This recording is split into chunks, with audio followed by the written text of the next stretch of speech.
Hi guys, how are you doing? Uh, okay, so today we are going to talk about something uh, that we arrange a lot, which is Throne Truce. Something I've never believed in. But before we go into the details of that, uh, if you like the video, please click on like and please subscribe. And I will add our Discord link at the bottom in the description. So yeah, if you wanna talk more with us, the whole team of Vig, please join that. So something I want to talk about is Throne Truce. Something I've never really agreed to unless the opponents really overpower us.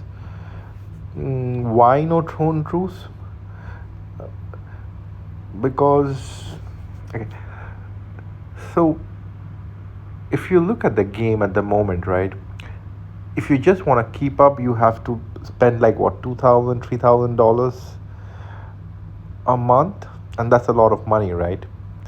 And what do you really get to play? I mean, monsters are okay, but it's boring to really like do monsters, right? So you really get to play like 4 hours a week. So you're paying $3,000 for 16 hours.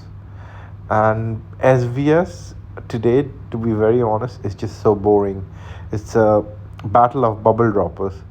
So the only thing you actually get to do is Throne, right? Like uh, one team is a little stronger, they come to conquer. The other team is a little weaker in terms of buffs, not size necessarily, and they defend. And the defender, of course, has an advantage, definite advantage. They can choose any time in the 5 hours. The attacker always has to look, and the defender can just take a catapult sometimes if the attacker is not looking, and the attacker will lose troops. So the defender has a lot of advantages, and this is what I think makes Thrones fun. And that's probably like another 5 hours you can play. Like I'm not 5 hours, like for the attacker 5 hours, for the defender something more, and you actually get to play the game. And now with all these new monsters, which are like I think skull crawlers and all that shit, which are giving souls, everyone has souls, right? And you should be able to port out from rallies. uh, so you're not getting zeroed. You're losing a march and you can recover that. But just sitting there getting like bubbling for 2 days, I mean, there's just this game just costs so much money. I would rather play it. And to be honest, from the Throne, you learn so much in terms of battle mechanics, especially building mechanics. Uh, like something we learned, to be very honest, was that for buildings the normal marches don't work. You have to go like really high tier. So that's something we learned. Another thing we learned is like if you do a full range on a ground and range, the range targets ground first. I mean what we thought was like range targets calves and then range, right? But in a building, because the range gets some turns at the ground before they actually like the other range comes in range of your range, and then they engage. So these are things we learn, right? I mean, these are things we either science with people where we don't want a really bloody throne war, or we actually do the throne and we learn. Of course, if the buffs are really outmatched, it doesn't make sense. Again, another thing we learned, that you cannot ground a ground and range reinforcement on the throne. Like for me, I thought that like, oh, I am just gonna full ground. Like even this was me, like before we did a lot of throne. I was like, how can a full ground not beat ground and range? But it doesn't. As strange as it doesn't, because the ground is stopped at the opponent's ground, while the range just picks off your ground. So the ground and range, the range will get a lot more points than the ground. Again, this was a shock, right? Like you thought against the ground and range will not do much, but the range gets a lot of points, crazy amount of points when you ground a ground and range.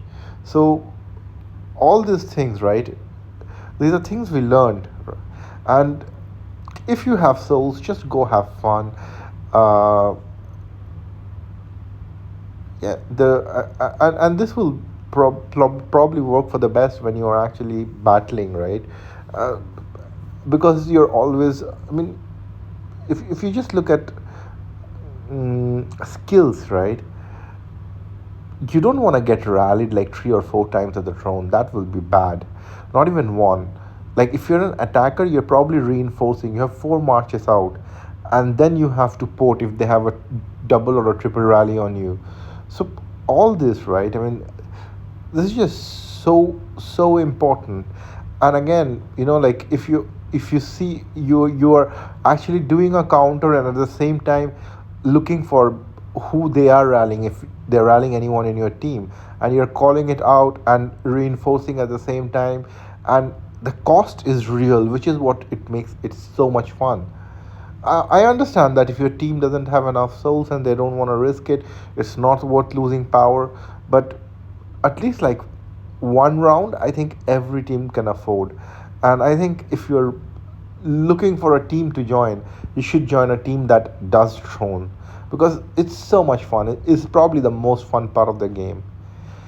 Yeah, I mean, those are my thoughts. Of course, I understand that some people have different thoughts, like why waste a Sunday.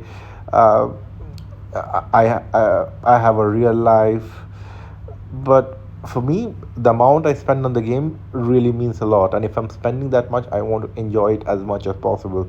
Of course, sometimes real life takes precedence. Like this week, I will not be playing Throne, but generally, like if I am on Sunday and I can take squeeze out for 5 hours, I will definitely do Throne. And I seriously encourage all of you to do Throne, because it is so much fun. Don't be afraid. Get over it. Go fight Throne. You will lose one time. You will lose a lot of souls, but believe me, like once you get used to doing Throne, you will not regret it. All right, guys. Thank you so much for watching. Again, if you like the content, click on like and subscribe and join our Discord. Thank you, guys. Bye.